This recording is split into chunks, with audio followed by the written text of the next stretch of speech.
Okay. So even if I did, I know it was the first time to go over this, but I know I didn't go over any of this first part. But a lot of this, how many of you had like an intro class or a computer literacy class in high school? Anybody have that?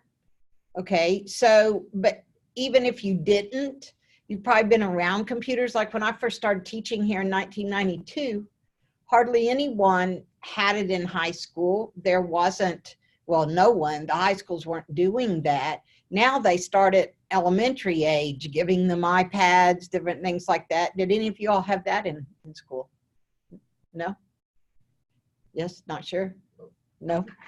So this, a lot of this terminology hopefully is not new to you, just because of your age. Sometimes when I have older students in class, like closer to my age, in their 50s or 60s, I'm 65, so, you know, people back then, we didn't have that in school. We didn't, in college, even when I got my degree in computer science, I didn't have a computer at home. You know, I had to do everything on campus in a lab. So I've spent as much time on campus in a lab doing programming as I did in class. So y'all have a real advantage in having computers at home in that you get to do a lot of your work at home. And so that's something that hasn't always been. So, oh, somebody came online. Let's see. I don't know who that is. So here in the introduction, I'm just going to go over a little bit of the things that that you'll at least be introduced to or should have been introduced to in chapter 1. They're going to give you a description of computer systems where you know the differences in operating systems and software, and then a little bit of simple program logic we'll cover. We're going to list the steps involved in the program development cycle, and that's one of the questions that I ask you on one of your homework assignments. Then we're going to write some pseudocode statements and draw flowchart symbols. If we get to that today, we'll get into Lucidchart. If we don't, we'll probably do that on Wednesday so that we can actually together in class draw a flowchart so that you'll know on some of your homework assignments where that's required how to do that. We'll do some in class. So that's the advantage of having it in class. You're Tayshan? Okay. Then we're going to use a sentinel value to end a program. Does anybody know what the word sentinel means? It's kind of like a flag that says, hey, we're at the end now. Something is going to trigger the program to say, hey, stop processing now. Recognize programming and user environments. Describe the evolution of programming models. So these are the things that are going to be covered in chapter 1. And you'll notice the advantage to having this ebook is that if you don't understand what the definition of one of these, you can do like this and it pops right up. Those are called hypertext links, right? I teach HTML. That's where HTML got its name. It's hypertext. So a computer system is a term. Any of these that are terms, that's what should have been in your test. That would show whether you went in and were able to go back and look up the information. So how many in here did take Unit 1 test? I didn't want to pull up the grades. Has anyone taken it yet? Nicholas, Tayshan? Okay. All right. Well, you guys that have not, remember, you have to take it by midnight tonight. So you'll need to read this chapter, and if you miss it, you miss it. You don't, I don't reopen it, okay? And I realize it's only 10 points, but you can take it until you make 100% if you want, or you can take whatever grade you want the first time, but there's an unlimited number of times. So when we talk about hardware in a computer system, that's the actual pieces of equipment that you can touch. This is a piece of hardware. My laptop is hardware. These speakers are hardware. The mouse is hardware. Anything that you can touch is what I describe hardware as. And so some people, when they get their degree, they maybe specialize in computer hardware, putting computers together. There's like something called A++ certification. And so hardware is one area that you can decide that you like better than software. So software are the actual instructions that tell the computer what to do.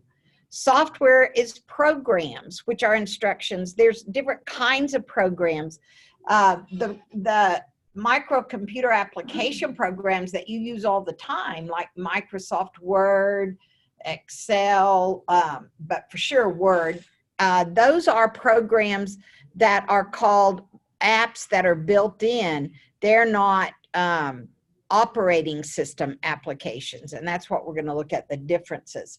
So when you write software instructions, you are programming, and this book focuses on the programming process.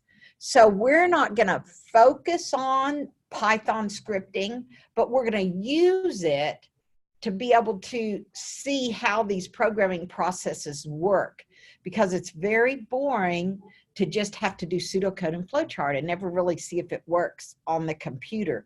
And when I first started teaching this in 1992, that's all we did. On paper, we drew flowcharts and wrote pseudocode, but we really didn't test it out with a language. But the most difficult part is to figure out how to solve the problem. So that's why this class is so beneficial, whether you're in engineering, whether you're in cyber, whether you're a programming major, multimedia, is that you figure out how to get the computer to do what you want it to do. Because what I've always told people is that a computer is only as smart as the person that programs it. We think it's, you know, wow, computers. Well, there had to be a person that put information or instructions into the computer that caused it to work. So that's something that we don't realize. The thing about a computer is that if you give it proper instructions, it doesn't make mistakes. Like when you used to do, say, a whole page of double or triple multiplication problems that had 3-digit numbers times 3-digit numbers, very seldom could you get, say, 100 problems done by hand without making an error, right? Anybody able to do that just like that? No. So what the computer's advantage is that if you give it that instruction one time correctly, it can do thousands of those same type of multiplication problems with different digits and never make an error. So it's repetition that the computer is good at, but it can't think on its own. Computer can't think of it. Now, I know there's such thing as artificial intelligence that has evolved but that was even talked about when I was in college. You could get a degree in AI back then in the 70s, but now, I don't know if you all saw recently in the news, it was just this weekend over at that Davos convention that President went to, that there's a company that has been using AI, and now they're backing off from it, saying, oh, I don't think it's ready yet. And then another company saying, hey, we're already using it, we're going forward with it. So artificial intelligence is those things where facial recognition, some of those type things that are going on. And so it's all so sophisticated. So software can be classified into two broad types: application software and system software. We're not going to be focusing on system software. We're going to be focusing on being able to code apps, so to speak. Application software comprises all the programs you apply to a task, such as word processing programs, spreadsheets, payroll and inventory programs, and even games. Games are considered applications. So when you hear people say they have downloaded an app onto a mobile device, they are simply using an abbreviation of application software. That's where that came from. You know, you'll notice everything in computers is in acronyms, right? Everybody likes to use acronyms. When I first started programming in 1979, 80, I worked at the State Tax Commission, and people all around me, you know, I hadn't been around it that much to know all the terminology, and they like to use all these acronyms to make them sound really intelligent. Well, to me, the people who are the most intelligent are those that can explain those acronyms, what they do, you know, just being able to say, oh, I use a GUI interface. I'm, you know, there's a lot of different terms that they use. So system software is what actually makes like the printer work. It's what makes the application software work. You can't actually run a computer without system software. So these computers here, these Dell computers, which one of these system software do those run on? The one sitting in front of you, the desktop. What's running? Which one of these that it lists? Who said? Somebody said it.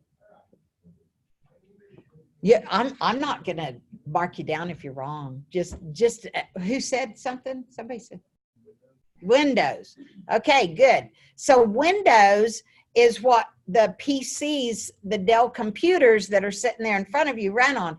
And Chase has an HP back there laptop. What is it? What operating system is it? Yeah, you go ahead. Oh, Windows. So all of us can have different versions of Windows, but the Dell computers in front of you, they run Windows. Linux or Unix are on larger computers. Then you have our smartphone applications, or yeah, our smartphone systems run either Google Android, Apple iOS. Those are different softwares, so you can't download an Android app onto an Apple iPhone because the system is different. But what the internet brought to us is something called cross-platform, and so it runs under Unix. And so you can actually do things that you used to had to have a certain operating system to run because of the internet. What does my Apple computer, anybody know what the OS is on an Apple? It's called OS X. That's what it's called. And so they give it animal names, you know, leopard, lion, all of these different ones.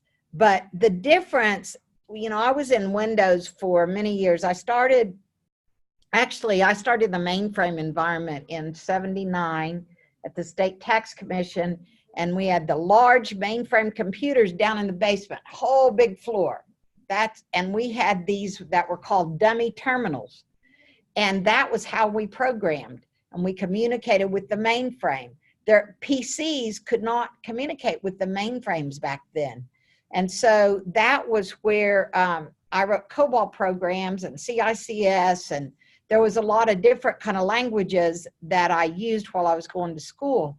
But the thing is that now our PCs are all hooked together on a network, and that the largest network, of course, is the internet, and it's the World Wide Web. The internet is one portion of the World Wide Web. So what we're going to learn to do in here is we're going to learn to code input, which are the data items that go into a program, then what steps it takes to process, and that processing, those tasks are done in the central excuse me, processing unit, or the acronym is CPU. So I used to call that the brains of the computer. It's little bitty now because even your smartphone, every device has to have a CPU, but it's gotten smaller and smaller and smaller. My dad started in computers in 1955 when there were wired boards, and when the brains of the computer were massive in size, not in capacity. What's in this phone right now is about, I don't know, 10 times larger than the capacity of a computer in the 50s that took up the size of this whole top floor. So things have really changed. If you take Intro to Computers, you can see the timeline, and it shows you pictures of things like that, which you may or may not be interested in. But this class, we used to go over some of that, but we don't show as much of that anymore. Okay, so there's 3 parts that you're going to code. You're going to code the input. And you know, on a computer, there's different ways that you can get the input into the computer. You can do it with a keyboard, with mice. There's other ways in corporations that they use to get data in. Processing and output. So the output may just come back to the screen, may go to the cloud if you have a cloud-based device, may go to a storage device such as the hard drive. But most of the time in the classroom now, you don't want to leave things that you want to stay there on the hard drive on your computer, because if it crashes, they wipe it clean. So if you come back on Wednesday and whatever you stored on the C drive isn't there, it's because something happened to that computer. Not always that happens, but it's better to use a flash drive of your own or cloud storage. And so you do have cloud storage available to you free of charge in your Google account. Anybody used Google before? Who's used Google? Okay. So it's like having another hard drive, but it's available on whatever computer you're on as long as it has the internet. Okay. So you can get to your Google Drive. So you write computer instructions in a computer programming language. And these are some of the languages: Java, C++, C#, Visual Basic. The procedural oriented languages that I learned back in the ancient times are not even used very often anymore. Although I did find out from Professor Thompson, his wife works at the State Tax Commission, they still use COBOL. Still trying to hire COBOL programmers. That's an old language. Okay, so the instructions you write, you'll be using something called program code. And even though you code the program in a particular language, it's still not the language of the computer. The language of the computer is all zeros and ones. So it has to go through either through an interpreter and translate it before it produces the output. So there's different kinds of errors in a program. There's syntax errors, just like in grammar, in English grammar, or if you take other foreign languages or no other languages, you have certain syntax that can be incorrect, like you put a comma in the wrong place or a period in the wrong place. So in coding, every language has specific ways to say something. So we're not going to be as concerned with that as we are, like we did, I think last Wednesday, we did the little hello program, right? Okay, so we had to put parentheses around certain things, quotes around certain things. That was part of Python. And that's called syntax. You remember when I had a double closing parent and I only needed one, it came in bright red, said, hey, this is an error. Well, that's called a syntax error. But if you have given the wrong logic for a problem where you don't get the correct answer, even though it runs, that's called a logic problem.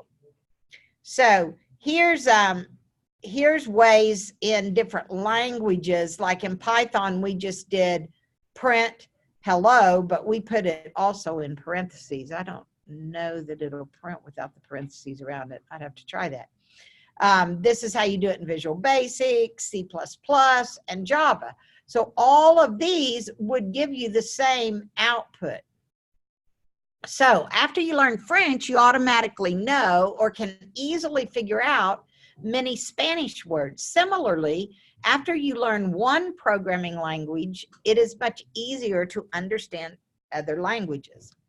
So when you write a program, okay, it's going to go into computer memory, and that's random access memory is called RAM, and that's volatile. What does the word volatile mean? Well, you can read it right there. Volatile means it goes away. So used to, when I first started working here, I had a computer with no hard drive. It had what was called dual floppies. And so whenever I turned the computer off, anything I'd been doing, if I had not saved it to those floppy drives, and dual floppies are like your flash drives, if you're not familiar with what a floppy disk drive is. Used to be the only way you could store data. You couldn't store it. We didn't have flash drives. So if I didn't store it, when I unplugged the computer or turned it off, I lost everything. And so the same way, when you're doing something and it's processing something in memory, if you don't save it, then when you turn the computer off, it's going to lose it. Permanent storage devices are non-volatile. So like your flash drive, like the C drive, which is the hard drive, when you turn it off, if you've stored data there, it will stay there unless what I was telling you happens.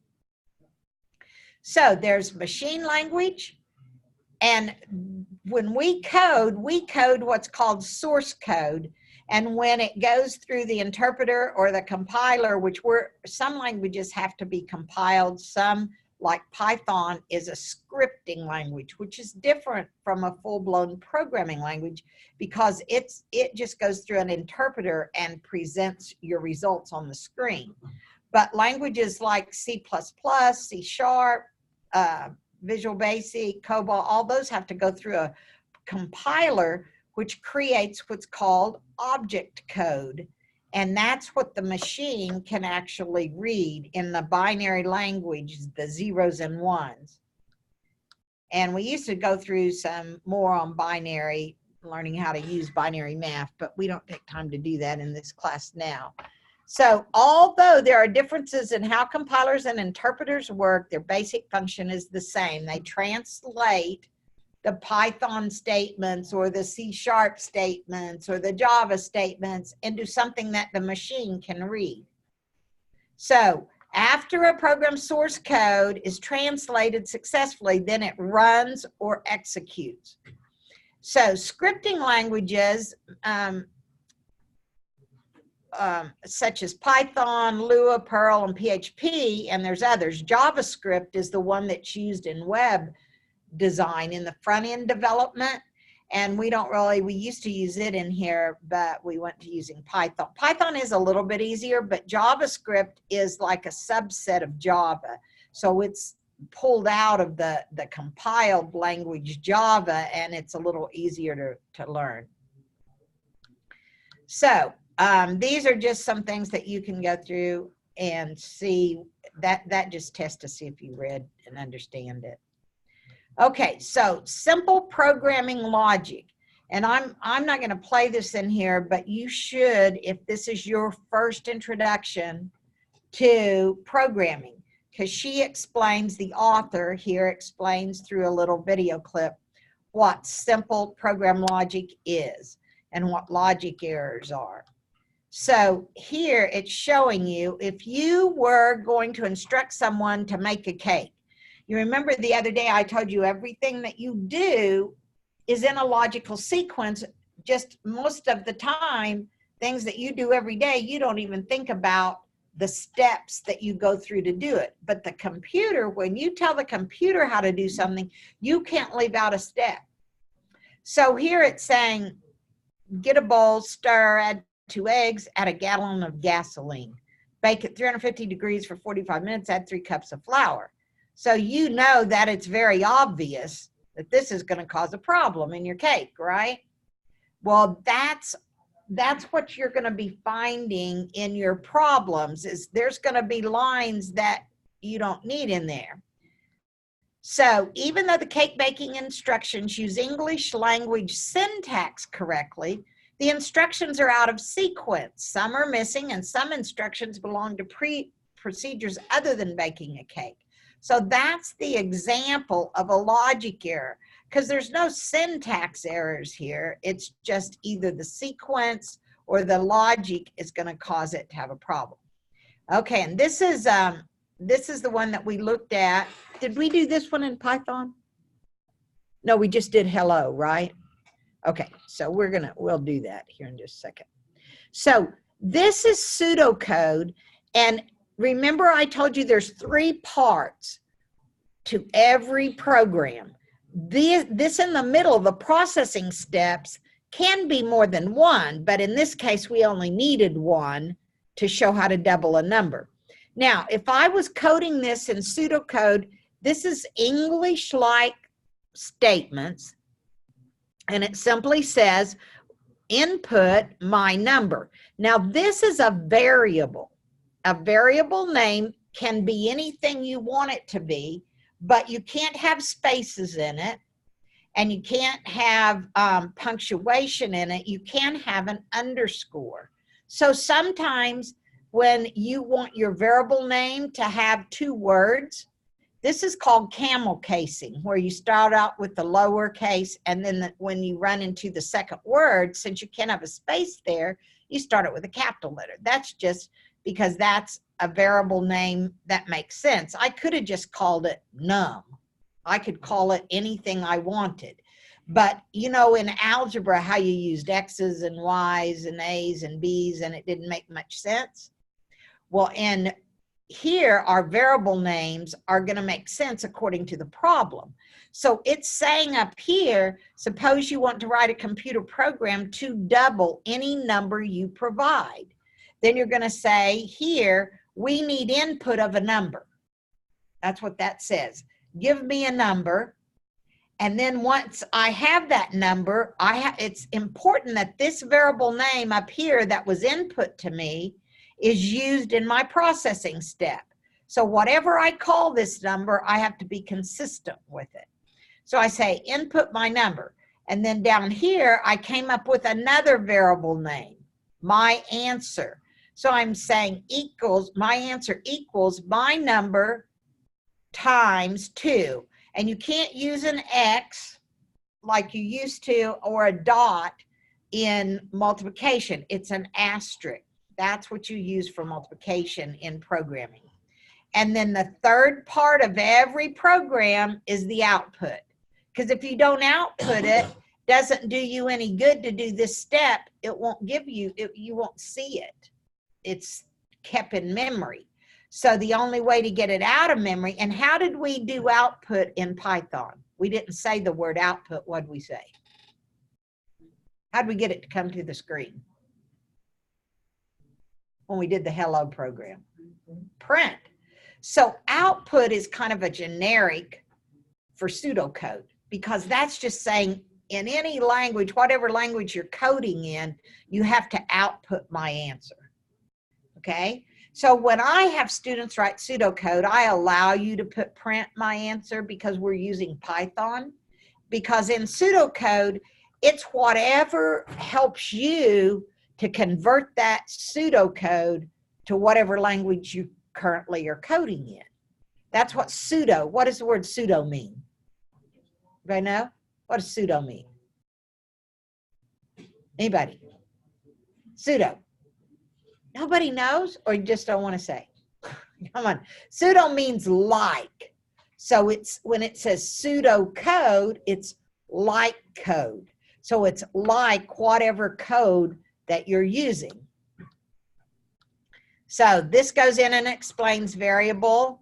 And okay, here's what a college classroom is similar. Okay, this is just talking about variables, and I talked about those last time. So you need to go in and read this if you haven't. There's also an appendix that talks more about what that part was about programming. Okay, so this program development cycle, this is what all the steps, if you were actually already a coder and you were assigned on the job to solve a problem. First, you have to understand the problem and plan the logic and code the program. Then you use a compiler or interpreter to translate the program into a machine language. We're going to be using an interpreter with Python. And then you test the program. We're going to be doing these 5 steps this semester. We won't be putting the program in production and maintaining the program. That's something that happens when you have a real live job. Putting it into production means it's went through the test, it works on all the different scenarios. So I'm going to put it into a live environment. And then if something changes, then I have to go in and change the program and maintain it. So that's the program cycle. That's what that's showing you. Okay, so understanding the problem is the first part. And so you have to be able to read a problem like we just saw the one that said, when a user gives you a number, then double that number and output the answer. Okay, so these are things that you have to learn to pick out of a problem, what the input is, what steps I need to get the result, and then print the result. Okay, and what we're going to use first is simply sequential statements. And we're going to learn, who was it talk to me about comments? Was that you, Joseph? Before about comments? Okay, that's what the documentation that it's talking about is, that even though you write pseudocode, eventually when we write Python, out by every piece of Python line of code that we do, we can write what's called a comment that the interpreter ignores, but it documents what our line of code is doing. So here it says, understanding the problem might be even more difficult if you're writing an app that you hope to market for mobile devices. Business developers usually are approached by a user with a need, but successful developers of mobile apps often try to identify needs that users aren't even aware of yet. For example, no one knew they wanted to play Angry Birds or leave messages on Facebook before those applications were developed. Mobile app developers also must consider a wider variety of user skills than programmers who develop applications that are used internally in corporations. Mobile app developers must make sure their programs work with a range of screen sizes, hardware specifications, because software competition is intense and the hardware changes quickly. And that's so true. Just the things that have changed are, since I started teaching logic, it's incredible. Okay, so this is the video on the program development cycle. I don't take time in class because you have the ability to go in and do those. Y'all, one semester students couldn't click on those. Can you all go into yours and make sure you've got those videos available? So here's a definition for algorithm.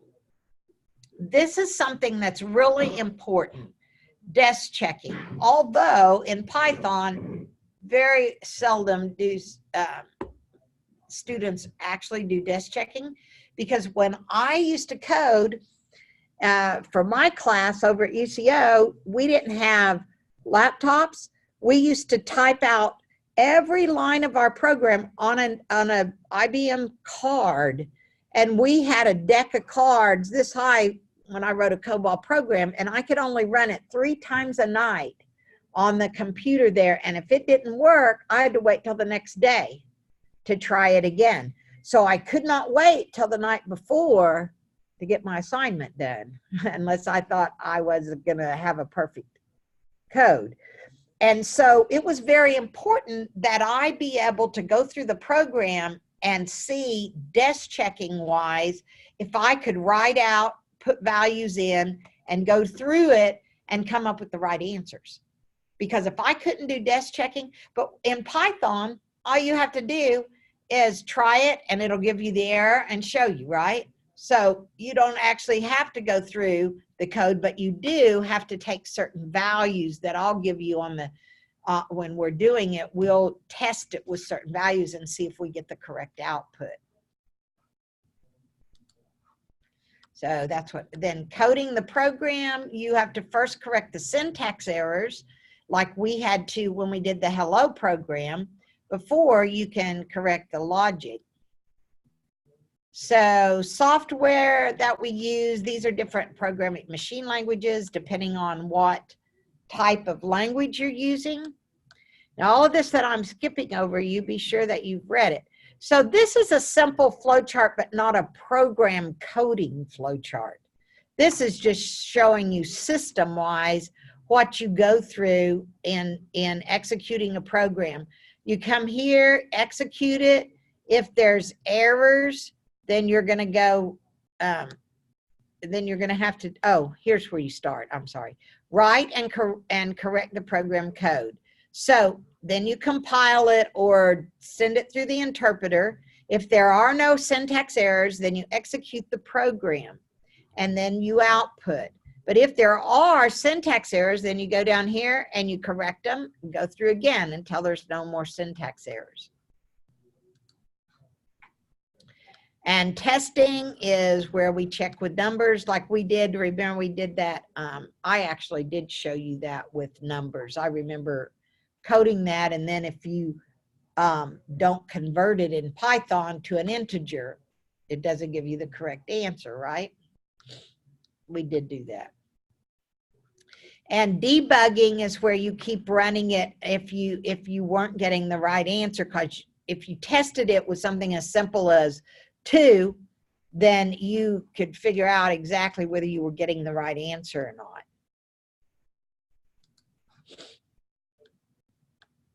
And we're not going to talk about the production part or maintaining. You do need to know that terminology. Okay, so pseudocode is an English-like representation of the logical steps it takes to solve a problem. Pseudo is a prefix that means false, and to code a program means to put it in a programming language. So therefore pseudocode, well, instead of I said light code, they're saying false code, or sentences that appear to have been written in a computer programming language but do not necessarily follow all the syntax rules of any specific language. And then there's a flow chart. And some people prefer pseudocode and some prefer flow charting. That's why we do both. In the first, up until the first test, you're required to do both, and then I let you choose which you rather do, because some people understand logic better when you can see it through a pictorial flow, and some just do the pseudocoding. I was a pseudocoder, but a lot of people prefer to see how it works in flow charting. So here's some of the pseudocode standards. Programs begin with start and end with stop. So when we code pseudocode, we'll always, the first line will be start, the last line will be stop. These two words are always aligned. Whenever a module name is used, it is followed by a set of parentheses. We won't get into that till a little bit later. So each program statement performs one action. For example, input, processing, or output. Program statements are indented a few spaces more than start or the module name. Okay, so drawing flow charts. This is how you would do the same pseudocode only in a flow chart. You'll notice this shape. This is this is called an input symbol. The input symbol is a symbol that indicates an input operation and is represented in flowcharts as a parallelogram. So if you remember your geography, you would know this is a parallelogram. And the thing that makes it easy is in the beginning, all you have to know actually are 3 symbols. You have to know the ellipse, which is for start and stop. You have to know the parallelogram, which is for input and output. And then you have a processing symbol, which is simply a rectangle. Okay, so we have 3 symbols. So if you saw the whole flow chart that matches this pseudocode right over here, this is what it would look like.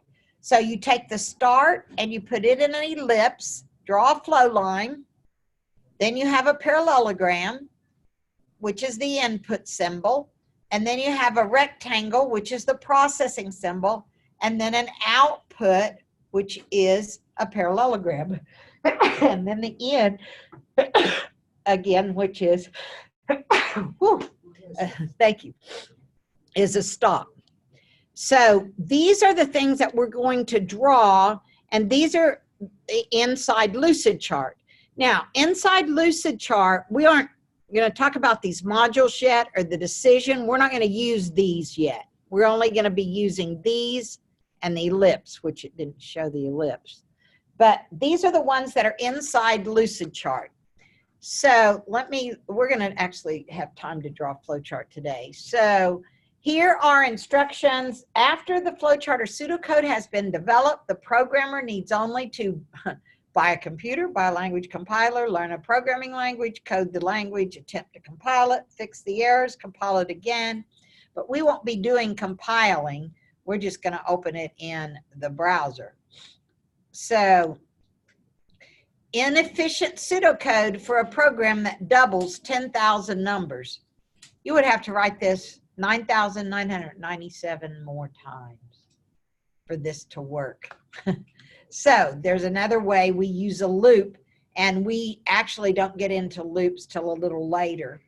But the situation of an infinite loop is where you don't ever change that input number, and so there's no way for this program to end, and that's called an infinite loop.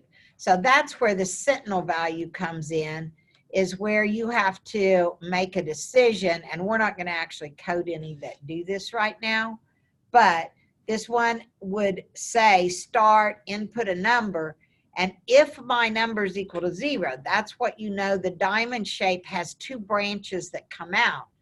If it equals 0, then you know you don't have anything to multiply, so you stop.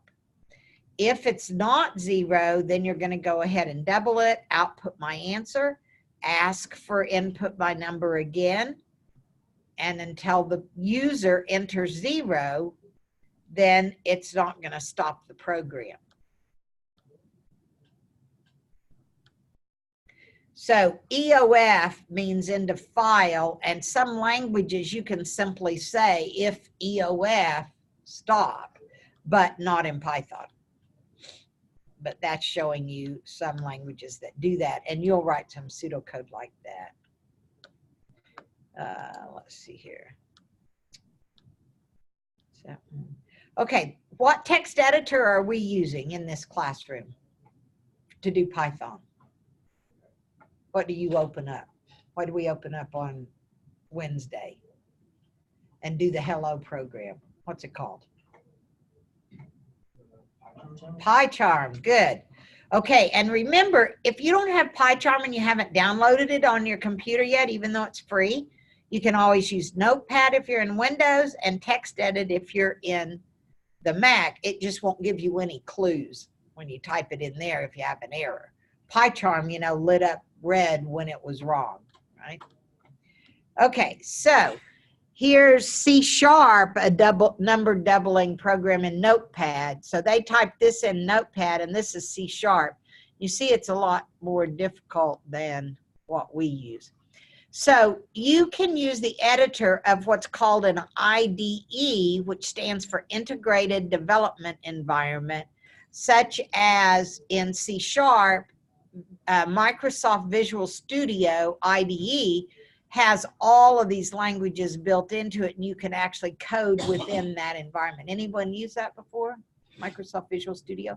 Okay, as a student here at Rose in IT, you actually can download Microsoft Visual Studio IDE free of charge.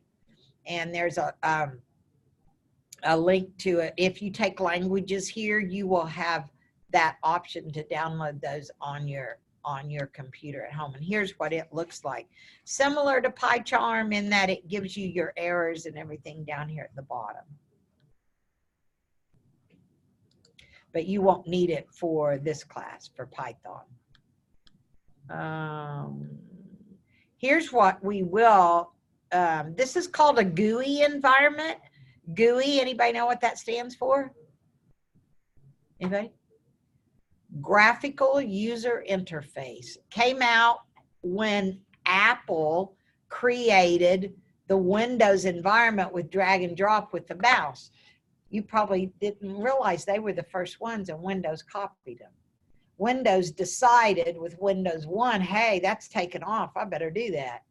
But it's always been more clunky than what the Apple's graphical user interface. But in other things like gaming, the PC is the best, right? So there's different things, depends on what you're doing on your computer. which operating system works best. But the one that does not have viruses, there's been, I think, 4 in history on an iOS, on a Mac computer OS. There's been untold, I can't even tell you how many, on Windows that has caused systems to crater. Hacking is a lot easier into Windows than it is into Apple.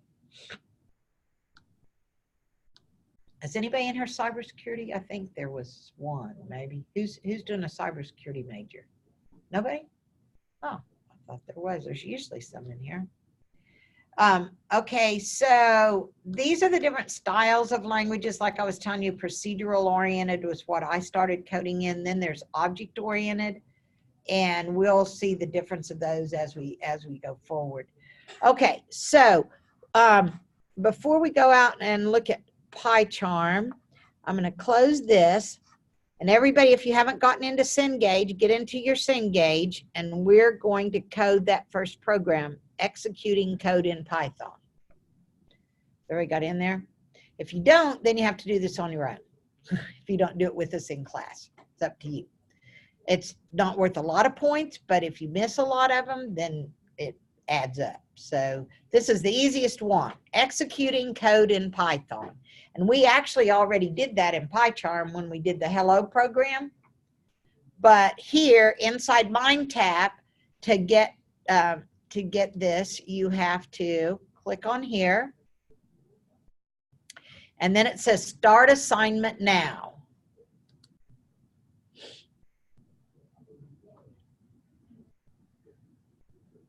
Does anyone have trouble getting in here? That wants to get in here. Okay. All right. So this is what it will look like every time you have an assignment. At the end of every unit, there's sometimes there's up to 5 little problems in MindTap that you do. In this particular unit 1, this is the only one that we do inside of MindTap. There's another assignment that I give you about unit 1 here in a minute. So this is similar to our hello program. It says print, I'm learning how to program. Now, the way this works is over here, you read what it tells you to do. Then these are the tasks that it tells you if it was correct. And then this shows you the whole workspace if you don't want to see what you're supposed to be doing. So here's where the instructions are. So it says, in this lab, you will execute a pre-written Python program. So it's pre-written over here. Execute the program. There should be no syntax errors, and note the output of the program. Okay, the way you execute it is this right here. So you can click this, and it shows you what it would look like in the browser window. I'm learning how to program. So if you want to see it without, no, that didn't do it. I thought it would let me. Okay, you can pull this over, but I don't know why it's still skipping there. Let me run it again. There, put it on one line. Should actually put it on one line. It's just that window was not good. So now if you want to see it, or if you want to download this program and run it in PyCharm, you have the option of doing that here. And what I tell students, especially I know my online students, a lot of times they don't like to watch the lecture and they don't understand how to do it. Well, if you can't get it to give you 100%, which I'm going to show you how to see if you got it, here it tells you second step. Let's do this first and then I'll show you what that does. Modify the program so it displays I'm learning how to program in Python, and then execute the program. So I'm learning how to program. Then we have to skip here and say in, and it's going to be really picky that you spell it correctly, use a capital where there's a capital, even though Python, it doesn't matter, makes you do that. Execute the program again. So let's execute it. There it worked. Then it says modify the Python program so it prints 2 lines of output. Add a second output statement that displays that's awesome. So we're going to come down here. We're going to say print put our parentheses, and it puts both of them there. And when we put one quote, it puts the other one. Now we're supposed to say, oops, there. I've got to go in between and say, that's awesome, exclamation point. Now let's run it. And it worked. So now grading, we should have a submit button down here once we get to here. So here we click and click run from here, and it will tell you how much, what your grade is. It says my test is incomplete, so I got submit 0%. Click the checkbox above to attempt this task. So I go here, and then it tells me 1 out of 1 checks passed, great work. And so when this is 100%, you click submit, and then the grade will come over into Canvas. Now, should you work on it and work on it and work on it and can't figure out what's going on, and you still have a 0% or a 60% or an 80% and you want to get 100, you can download it. Although here, every time you come to class, or if we're working on problems, we always do these in MindTap together in class because I give you others. But if you want to try them outside of class and you can't get it right, you can download and put it in PyCharm. And if it runs and gives you the right answer, then there's just something quirky here in in MindTap that's not giving you the right answer. So if that's the case and you get the right answer, then you can always email me and say, hey, mine didn't give me 100%, but I ran it in PyCharm, and you take a screenshot of it and attach it to your email and show me that you got the right answer. But you normally don't have to do that if you're in lecture class, because we get them working in lecture class, okay? All right, any questions? Everybody get it to work? Everybody get, no 100%? Wow. Okay, let's see. Case analysis. Did you, Nichols? Take a look at Alan's while I look at the cases and see if you see it. Okay, you got it. Yeah. There it is. Did you get it? Did you just put the check, not put the check? But that's it. Oh. Yeah, that's only 50. Yours is only 50. Let's see what yours is.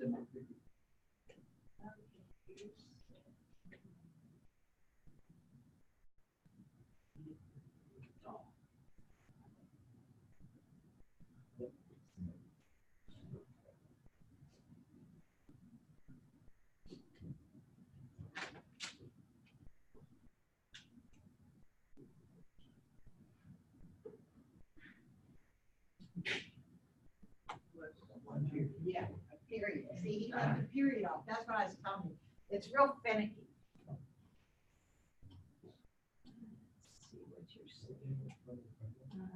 Results, details, incomplete.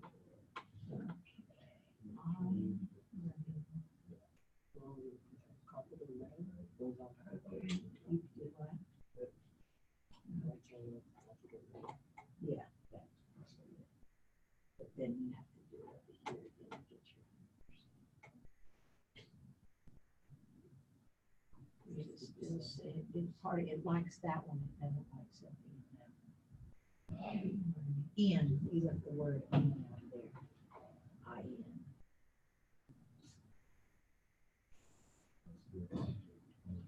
Let's read through the okay, now try it.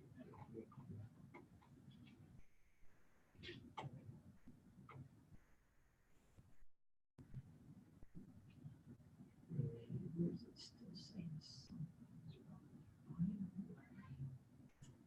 Oh, capital P in Python, I think.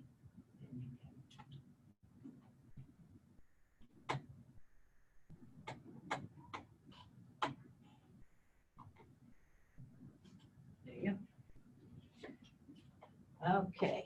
Everybody else okay? Yours didn't work?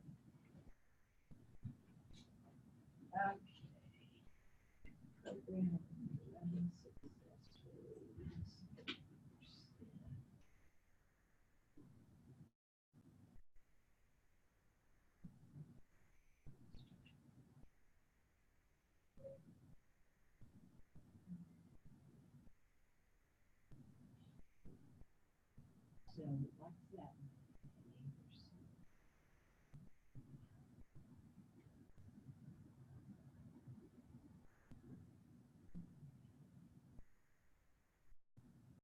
Oh.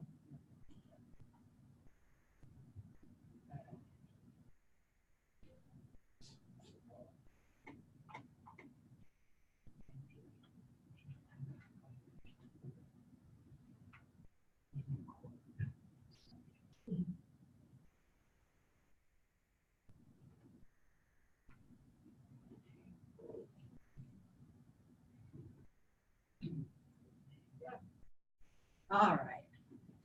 So now you get an idea. One reason it does that in MindTap is because some things in it is really particular. I mean, Python is really particular about. So if you can do this exact and get the 100%, then you're going to be more successful because programming is very detailed work. And you can sometimes look at it till you're blue in the face and not see where you left a period off, or you left a semicolon off, or that's why sometimes it's good to have somebody else look. And that's why when we work projects and things, I let each other work together as long as you're understanding what you're doing, because when you take the test, nobody else can look at yours and try to figure it out for you, okay? So this is the first one in MindTap, and it's the only one that we do. But now, if we go back over to Canvas, there is also, and oh, let me fix this here. Okay, there's also an assignment. If we go back to home page, and down here under Module 1, after you did the Unit 1 test, you'll note, and we did the executing code in Python. We already did those two, or you're going to do this test tonight if you haven't. Oh, it says it's not due till February 3rd. It's supposed to be due tonight. I have to change that. Well, I better not now because it's on there. Okay, so, and this is not due till next Monday either, so we'll probably go over this in class, but let me show it to you. I don't know why I left that video in there. That's from last time. So here you're going to go to Unit 1, the MindTap ebook, programming exercises, and complete number 2 and 6. So the only thing that I'm going to do next time, I'm not going to do the problem for you, is I'm going to show you how to use Lucidchart. I'm not going to do that right now. But if we go back to MindTap, oops, and I go to the textbook where I was reading. Remember last time I showed you how to find the programming exercises. They're at the very bottom, or you can always go here to the table of contents. And you can scroll down this way where it says exercises. And remember, these review questions, if you want to see if you understand what you read before you take the test, if you can answer these, then that lets you know if you understand the terminology. But the actual programming exercises are below the review exercises, and it says programming exercises. And in Unit 1, there's still some terminology stuff here just because there's a lot of that in Unit 1. So this is just like a matching thing, but I don't assign that. I assigned problem number 2. And so what you're going to do is take a Word document and you're going to type this number 2 and you'll type your answer out. And then I assign problem number 6, which was to draw a flowchart or write pseudocode to represent the logic of a program that allows the user to enter two values. The program outputs the sum of and the difference between the two values. Okay, so next time in class, I am going to we're going to work together some of these that I didn't assign so that you'll know what's expected in this problem. Okay? So if you are saying this is really slow, I'm ready to go on, then you can do as many of these as you want outside of class if you can figure out how to do a flow chart, but you can do pseudocode anyway. You can type it in Word. But we don't really have time to go into that today. So we're going to do these problems, and then the two that are assigned, 2 and 6, will not be due till next Monday at midnight, February 3rd, right? It says on there. Okay, so I want you to spend some time in Unit 1. We start out a little slow because this first part, it's real important that you grasp before we go to decisions and loops, and then we go to objects, to functions. So I want you to spend some time with this chapter and go through the review. You just don't have to turn anything in now. And it would help if you go ahead and take Unit Test 1, because you can take it as many times as you want, okay? So you've got till I was wrong. I'm not going to change the date because too many people seen it say February 3rd, and it'll be confusing. So you actually have till next Monday night at midnight. But as often as you can take it, read that stuff and take it, it will help you understand it better, okay? All right. If there's no questions, I will see you guys on Wednesday then.